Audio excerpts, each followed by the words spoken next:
राधे राधे दोस्त आप लोग से एक बात कहना है हमें कि बेटी के दुख माँ को ही क्यों लगता है। बाप को क्यों नहीं अपनी बेटी का दुख देखा जाता। माँ ही क्यों बेटी के दुख में दुखी हो जाती है और पिता क्यों नहीं दुखी होता है।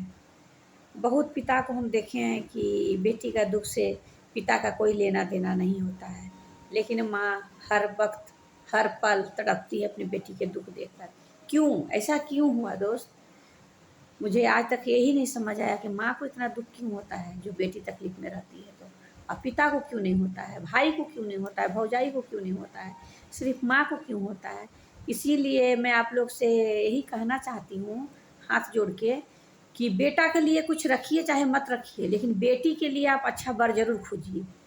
बेटा के लिए धन मत जोगइए, बेटा के लिए घर नहीं बनाइए, बेटा के लिए ऐशो आराम मत सोचिए कि मेरा बेटा है बुढ़ापा में मेरा यही सहारा देगा। नहीं दोस्त, बुढ़ापा में बेटा भी सहारा नहीं देता है।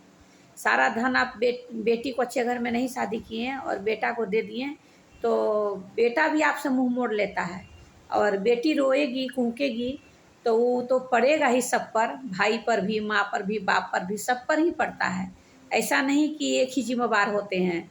पहला तो जिम्मेवार बाप होता है, दूसरा माँ होती है, उसके बाद भाई भौजाई होता है। इसीलिए बेटी का शादी ज़मीन जगह जो भी रहे बेच कर कीजिए और अच्छे घर में कीजिए, अच्छे इंसान से कीजिए और अच्छे जगह कीजिए, ताकि बेटी को कभी दुख ना हो, उसका अपना घर हो, उसका अपना जो उसको उसका जो जीवन साथी हो जो सही हो, जो उसका कदर कर सके।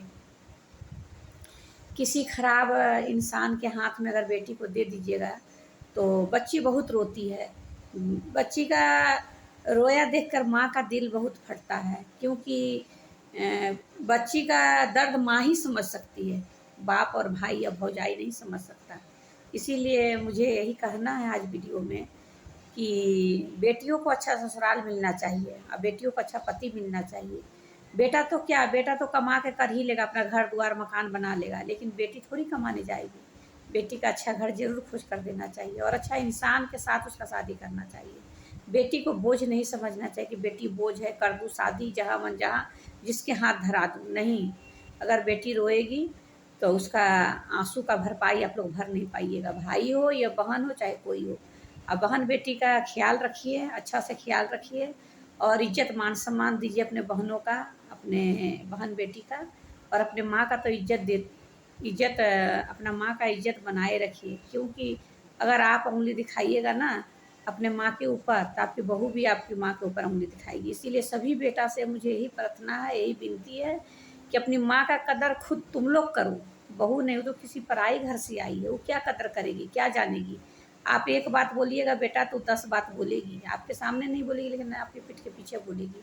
इसीलिए माँ का कदर कीजिए, माँ का सम्मान कीजिए। माँ का एक आंसू अगर धरती पर गिर गया तो फिर भगवान भी नहीं आपको बख्शेंगे। माँ का दुआ और माँ का बद्दुआ दोनों साथ ही चलता है दोस्तों। इसीलिए माँ को कभी दुख नहीं देना, माँ का ऐसा बात मत बोलना जो उनको दिल पर ठेस पहुँचे, क्योंकि माँ अपने हर सपनों को अधूरा छोड़कर आपका सपना पूरा करती है, आपका इंतज़ार करती है घर आने का, आपका इंतज़ार करती है कि मेरा बेटा आएगा ड्यूटी करके कंपनी से तो उसके लिए खाना बनाए, खाना बनाती है। आप जूता खोलते हो ना दरवाजे पर तो माँ आपकी जूता साफ़ करके और रख देती है सही जगह पर।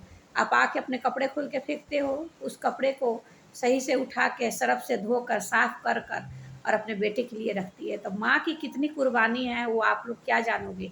जिस जो माँ अभी आप लोग के लिए इतना कर रही है, बुढ़ापा आएगा माँ को तो आप लोग एक गिलास पानी देने के लिए सोचिएगा कि हम पानी एक गिलास दे अपना काम कर ले। अपने बीवी बच्चे के साथ आपको बात करने के लिए टाइम मिलेगा, लेकिन अपनी माँ के पास बैठकर बात करने के लिए टाइम नहीं मिलता है। तो आप लोग माँ के पास बैठिए, 2 बातें कीजिए, दुख सुख पूछिए। कहते हैं ना कि बेटा लायक हो तो एक ही हो, नालायक 4 बेटा है, नालायक है तो बेकार है। बेटा एक ही हो लेकिन लायक हो।